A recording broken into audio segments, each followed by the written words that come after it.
సామాన్య రైతు కుటుంబం నుండి వచ్చి ప్రజాసేవ చేయాలనే ఆకాంక్షతో ముబ్బా సత్యనారాయణ గారిది అరుదైన వ్యక్తిత్వం.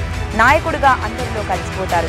కష్టంలో ఉన్నానని ఎవరైనా వస్తే నేనున్నానంటూ భరోసానిచ్చే మనసున్న నాయకుడు. నిరంతరం నియోజకవర్గంలో సమస్యలకై పోరాడుతూ ప్రజల గుండెల్లో చెరగని ముద్ర వేసుకున్నాడు. ప్రత్యర్థులకు ధీటుగా పోటీ చేస్తూ నిత్యం శేర్లింగంపల్లి అభివృద్ధి కోసం కృషి చేస్తున్న ముబ్బా సత్యనారాయణ గారితో ముఖాముఖి.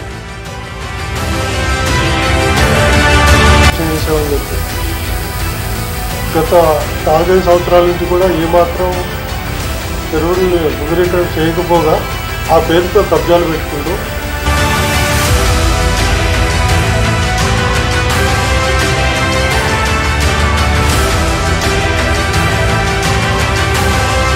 రాజకీయాలు వేరున్నాయి, ఇంటి రాజకీయాలు మొత్తం డబ్బు రాజకీయాలు.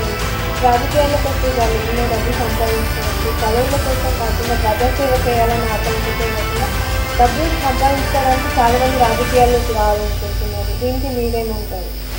ఎవరైతే బడాబాబులు ఉన్నారో అక్కడ డెవలప్ చేస్తున్నారు.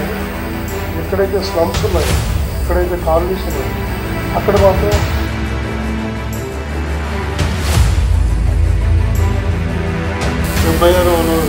మెజార్టీ ఒక్క సీట్ కూడా ఒక్క డివిజన్లో కూడా